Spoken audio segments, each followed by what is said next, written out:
တက်တန်တန်တာကြီးပြန်လဲလှပလာပြီးနောက်မှာတော့တတော်ကြီးဟာပိုပြီးတော့ပျော်ရွှင်စရာကောင်းလာခဲ့ပါတယ်။ဒါပေမဲ့တရက်မှာတော့လေပြေနဲ့တူတိတ်ဆိတ်စွာလွင့်မျောလာတဲ့ရှေးဟောင်းပလင်းလေးတစ်လုံးကိုတငယ်ချင်း၃ယောက်တွေ့လိုက်ရတယ်။ပလင်းထဲမှာတော့မှိန်ဖြော့ဖြော့မြေပုံဟောင်းလေးတစ်ခုထည့်ထားတာပေါ့။ယုံကလေးဖိုးလုံးက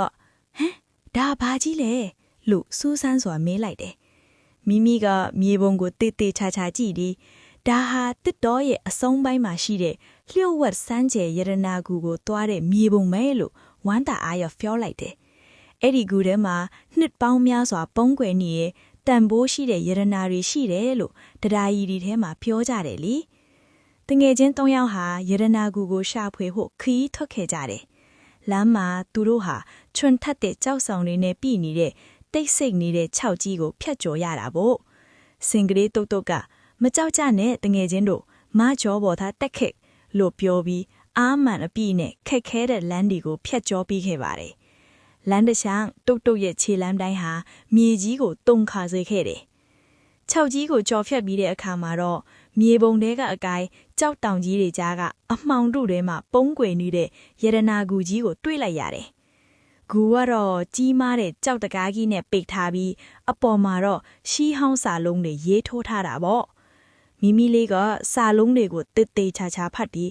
ဒီစာတွေကတန်ဖိုးရှိတာကိုရှာဖွေသူတာဝင်ခွင့်ရှိသည်လို့ရေးထားတာပဲလို့ပြောပြတယ်။ဒါပေမဲ့တကားကိုဘလို့ဖွင့်ရမလဲမသိတာကြောင့်သူတို့စဉ်းစားကြတယ်။ဖိုးလုံးကအနားကမျက်ပင်လေးတွေကနေအယောင်တောက်နေရဲ့အစွမ်းထက်တောက်ပြောင်ကြောက်တုံးလေးတစ်လုံးကိုတွေ့လိုက်ပြီးတကားနားကိုကတ်လိုက်တဲ့အခါဂူဂူဆိုတဲ့အတန်ကြီးနဲ့အတူကြောက်တကားကြီးဟာဖြည်းဖြည်းချင်းပွင့်လာပါတော့တယ်ကွ။ဂူထဲကိုဝင်လိုက်တဲ့အခါမှာတော့အထဲမှာရတနာဒီမောင်မောင်မဲမဲနဲ့ပြန့်ကျဲနေတာကိုတွေ့ရတယ်။ဒါပေမဲ့အဲ့ဒီထဲမှာမှအလဲပဟောက်မှာတော့ထူးဆန်းတဲ့ရောင်စုံအလင်းတန်းတွေထွက်နေတဲ့ရတနာတတားကြီးတစ်လုံးရှိနေတာပေါ့။တငယ်ချင်း၃ယောက်ဟာရတနာတတားကြီးနားကိုတွားကြည့်လိုက်တော့ရတနာတတားကြီးထဲမှာတကိတ်ရတနာတွေမဟုတ်ပဲတစ်တော်ကြီးတွေကတရိษံလေးတွေရဲ့ပျော်ရွှင်စရာတွေရီမော့တန်တွေမိတ်ဆွေဖွဲ့ချင်းမှုတွေနဲ့သူတစ်ပါးကိုကူညီခဲ့ကြတဲ့အမှတ်တရတွေရှိနေတာကိုတွေ့လိုက်ရပါတော့တယ်ကွယ်အဲ့ဒါတွေကပဲအလင်းကောင်တွေထွက်နေတာပါသူတို့ဟာတန်ဖိုးအရှိဆုံးယရနာဟာမိတ်ဆွေတငယ်ချင်းတွေကြားကချစ်ချင်းမေတ္တာနဲ့ကူညီဖေးမမှုတွေပဲဆိုတာကိုနားလည်သွားကြပါတယ်